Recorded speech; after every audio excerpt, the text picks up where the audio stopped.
Hey everyone, it's Guillotine. Before I get started, just want to wish everyone a happy towel day. Always know where your towel is. Today celebrates the life and works of Douglas Adams, who wrote Hitchhiker's Guide to the Galaxy, its sequels, and many episodes of Doctor Who. Uh, Originally, I was going to do this outside because, for me, Hitchhiker's Guide to the Galaxy, the message for it is to take a risk and get outside your comfort zones. And so I was going to film this outside in the heat and the sunlight where I'm very uncomfortable. But lucky for me, the sound was terrible, so I got to come back inside. Um, so without any further ado, today's episode, I would like to talk about the X-Men movie series. In the past week, I've watched all of the X-Men movies. Rewatched all the old ones and got to see Days of Future Past Saturday. And I just kind of like to go over how I feel about all of them. So I started with how I felt chronologically. I started with X-Men Origins, Wolverine. I felt this was really kind of story-wise should be first, not first class, and I'll explain why later. Overall, the movie was okay. It was kind of a good movie, like The Expendables is a good movie. A lot of great action, not really much else. Moving on, we have X-Men from 2000. Now, this movie was a great movie. It was a lot of fun. It was a really great introduction to the X-Men and to the rest of the comic book world. But most of all, what this movie does, it starts this golden age of comic book movies that we're in today. All the MCU and all the DC movies, all of the TV shows, everything started with X-Men in 2000. That started this whole snowball effect to where we are now with everything going on. And I'm kind of just grateful on its own for that. It's a great movie, great story, really good introduction to the X-Men and to each of the characters. After that, we have X2, X-Men United. Overall, this was a great story. It really fleshed out the character of Logan Wolverine to kind of give a taste of who he was before, to help him remember who he was before and see the turmoil he goes through to decide if he wants to be the animal or if he wants to be himself. And what he ultimately decides to do in staying with the X-Men and just trying to be a better person. Gotta say, Brian Cox was the best part of this movie because Brian Cox is a great actor, and him as Stryker was excellent.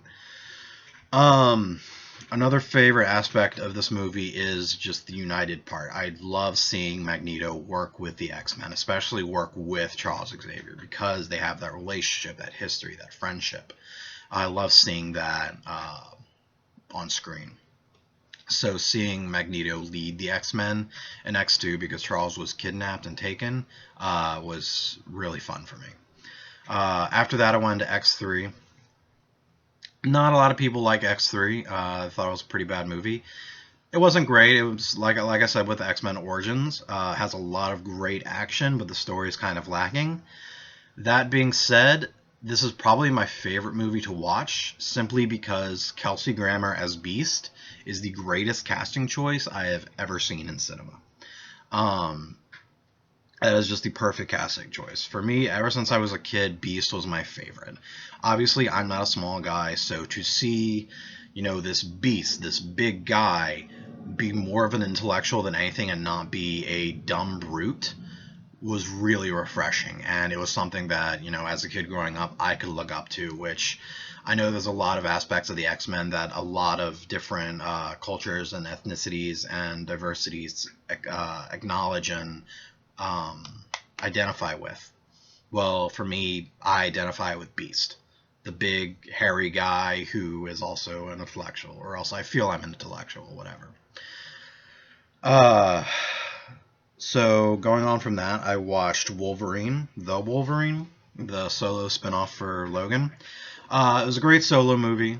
Didn't really have any of the other X-Men aside from flashes of Jean Grey, but overall it served to show the way he dealt with the events of X3, of him having to kill Jean Grey, the woman that he feels so strongly for.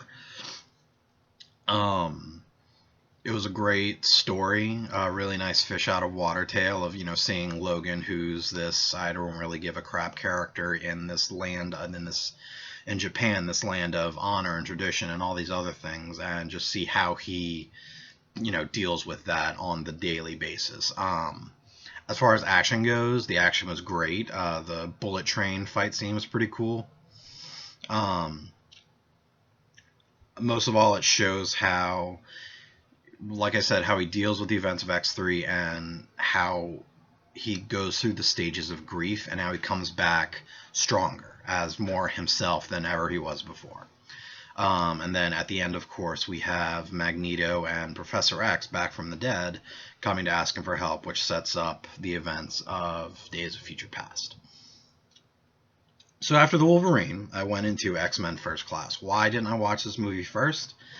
Yes, chronologically it does all happen before X-Men Origins, but I felt from seeing the trailers for X-Men Days of Future Past and just the way things are set up in First Class, it was more of a setup for Days of Future Past and for the new series than it was the older movies.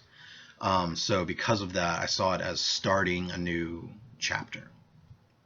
Starting a new, I don't want to say reboot, but new edition of the X-Men. So I watched that last. This is probably one of my favorites just for the fact that Charles and Eric work together through the majority of the movie.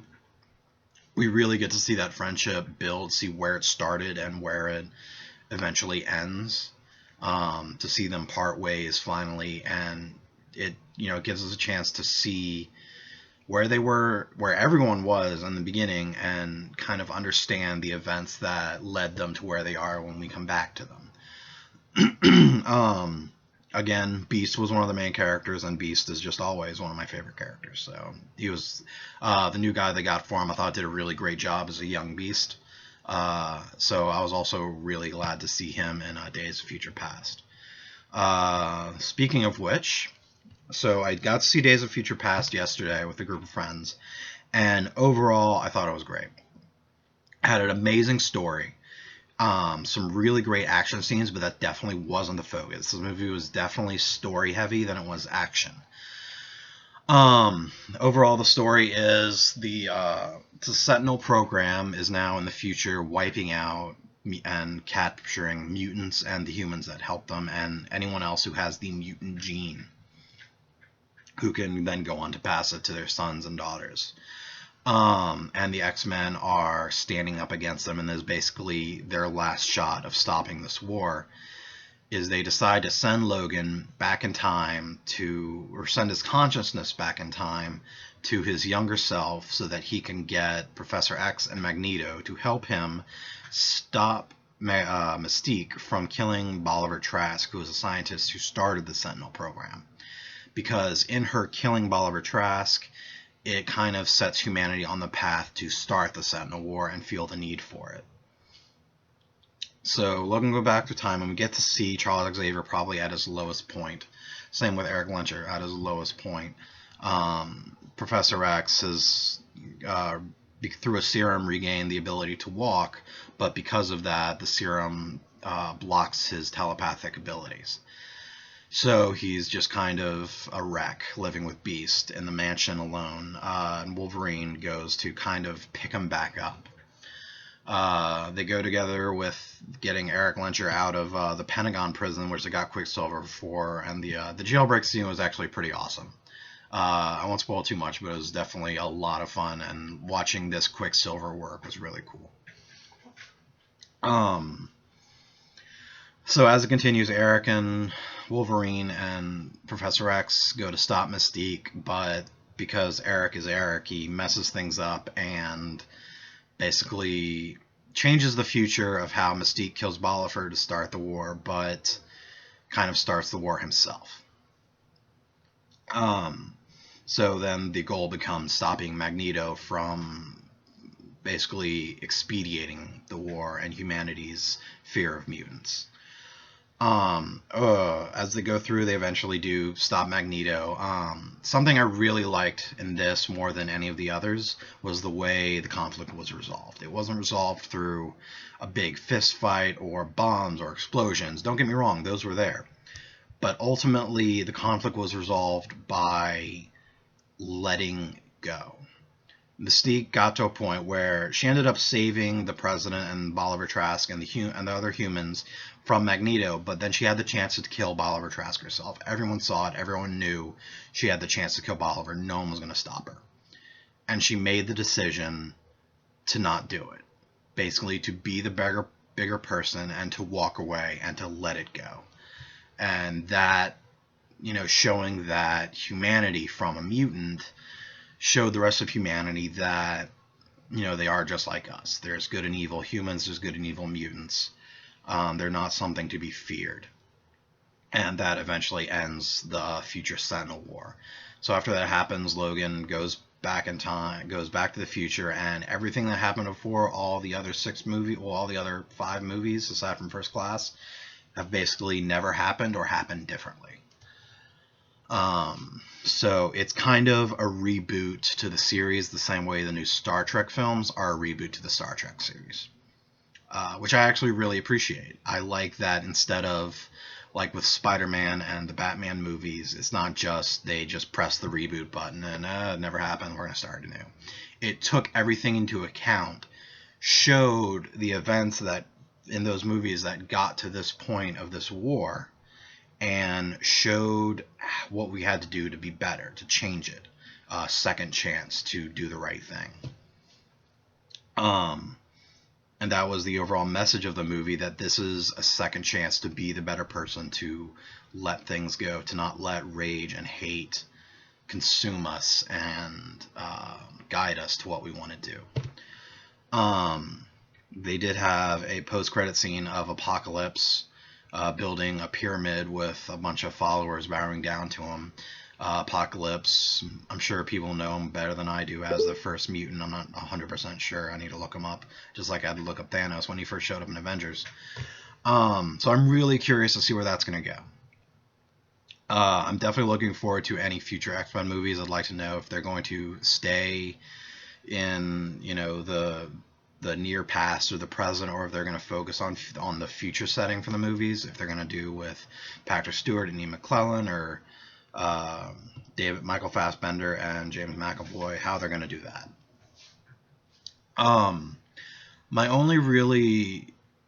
The only thing I felt the movie was lacking was the enemy, Bolivar Trask. And I guess ultimately he wasn't the enemy, but Magneto and Mystique's drive to kill was the enemy. But with Bolivar Trask, he wanted to unite humanity against the mutants, to give it a common enemy, to unite all of humanity. But that was about it. That's all we really knew from him. We didn't know why he felt the way he did, why he was so passionate about doing it. We didn't really get a look into who he really was. With Stryker and Magneto, we definitely get that. We get to see why he feels this way, what his motivations are. Trask just didn't have that, and that I felt kind of lacking. Again, this movie had almost the majority of the movie, Professor X and Magneto working together both in the past and the future. And again, I just really enjoyed seeing that friendship and that partnership guiding the movie. I kind of love the story of the best friends who are now have to be enemies, but they're no less friends, but they have to be enemies. It's kind of just a bittersweet story. So yeah, X-Men Days of Future Past was great. Definitely go see it. I will say this, I had a conversation afterwards with a friend who actually really didn't like it. And the reason he didn't like it was because he felt that the movie took everything that happened in the previous movies and just erased it. That none of it had happened, that all the time and information put into the last movies had just now been erased. And at first I was pretty adamantly disagreeing with him, but I can kind of see his point now. That with changing the past and changing the future, it does erase everything that happened in the previous movies. Either they didn't happen or they happened very differently. And I can understand him being annoyed by that. But at the same time, I kind of see it as not making those events irrelevant, but making them even more important to the fact that those were the events that got them to that point of the war. All of those things led to that basic extinction of mutants and a lot of humanity. And it showed what went wrong so that we could go back and do things right. It was, like I said before, it was a second chance. So I hope in time maybe he'll see it that way. I don't know. But overall, I thought it was great. I really enjoyed it. I really enjoyed the 1970s atmosphere and everything, the way it looked, and seeing the newsreels of mutants, back in that 1970s crappy audio-visual recording equipment, and the post-Vietnam War era, trying to make treaties and whatnot. It was just really good. Not really good. It was good. It was great. Definitely enjoyed it. I hope you go see it. I hope you enjoy it. That's all I really got to say. Subscribe to my YouTube channel if you want to see more videos and reviews from me. I'm going to start doing some games soon. Also, you can get me on Twitter. I'm always posting stupid stuff on that about me playing games or about just the daily life of me, which is so interesting. Overall, I hope you're enjoying the videos. I hope you enjoy this one.